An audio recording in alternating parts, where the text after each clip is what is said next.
On to the exclusive news break on Nation at 5. Chinese President Xi Jinping's unusual disappearance from public glare between May 21st and June 5th this year has now sparked intense speculation about internal political adjustments at the highest levels within the Chinese Communist Party and whether or not there is going to be a change of guard at the highest levels in China.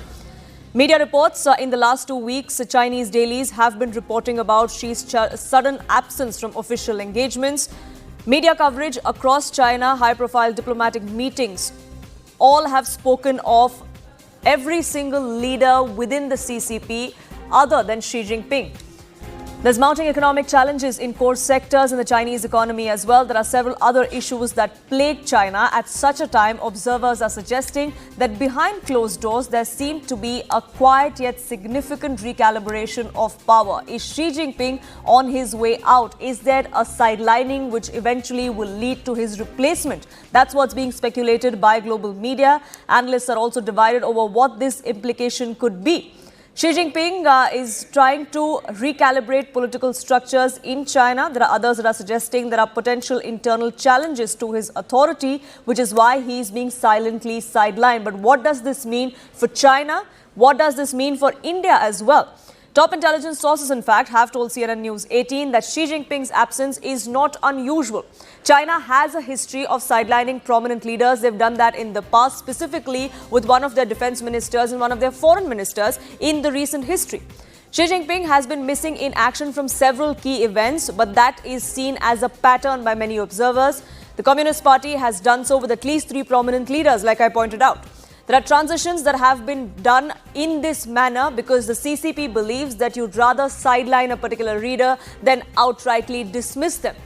Army generals that have been linked to Xi Jinping have either been removed or have been sidelined. There is one particular individual, an army general, who now has prominence. That individual had a falling out with Xi Jinping but is the de facto leader of the People's Liberation Army now. Wang Yang, a technocrat who's also seen as a reform-oriented individual, could be the successor, is being groomed as the successor of Xi Jinping, is also what we've gathered from our sources.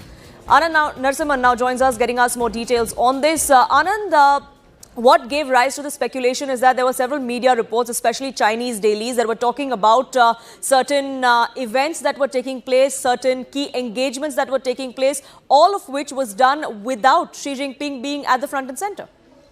On international fora, he's been missing. He was missing from the mastheads of the top dailies in China. Between the 2nd and the 5th of June, for the first time since 2017, there was no mention of Xi Jinping, and we've got some copies of those newspapers and those dailies. And there is no picture, photo of Xi Jinping or his thoughts. And even in multilateral fora and across the world, Xi Jinping has been absent and his thoughts have been read by other top Chinese leaders now in these engagements. And this has been very, very surprising. And this hints to the fact that whether or not Xi Jinping is slowly being sidelined, like you mentioned and like Manoj Gupta's inputs mentioned, in China and within the CCP, they don't outrightly dismiss a leader. They marginalize, sideline and push them to the corner, and then eventually someone else takes over. Now, recently a State Council Constitutional Loyalty Ceremony on the 6th of June, attended by 50 ministers and department heads, and this was conducted without Xi Jinping's presence. Then, in 2025, some key removals. Xi loyalists have been removed. General He Weidong, Vice Chairman, CMC. General Miao Hua, who is the Chief of Political Work. General Lin Xiangyang, who is the Commander of the Eastern Theatre Command. The PLA Rocket Force and also the Western Theatre Command has seen major changes and upheavals between 23 and 25, largely towards the end of 24 and early 25.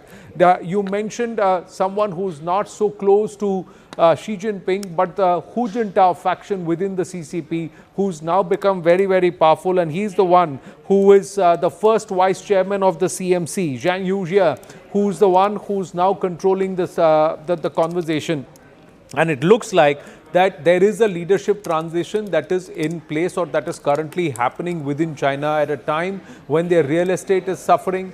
They have a problem with their semiconductor business not taking off. In multiple nations, their investments have gotten stuck, despite the fact that the Chinese are being very aggressive in their arms sales, especially to nations like Pakistan and Iran. At what cost? And that is only to further their expansionist ambitions. We'll have to wait and watch. But China is suffering. And even Trump's policies, the trade tariffs, all of that has hurt the Chinese economy to an extent where we are seeing youth unemployment at somewhere around 15%, real estate being stagnant, no growth happening, and also failure, like I mentioned, of its semiconductor funding programs. So when there is instability internally, when there is a transition internally, history shows us that there will always be some external action, and the nation that bears the brunt of that invariably is Bharat. So again, what intel agencies are saying, Poonam, is that Bharat could be on the radar, especially trouble in the Arunachal region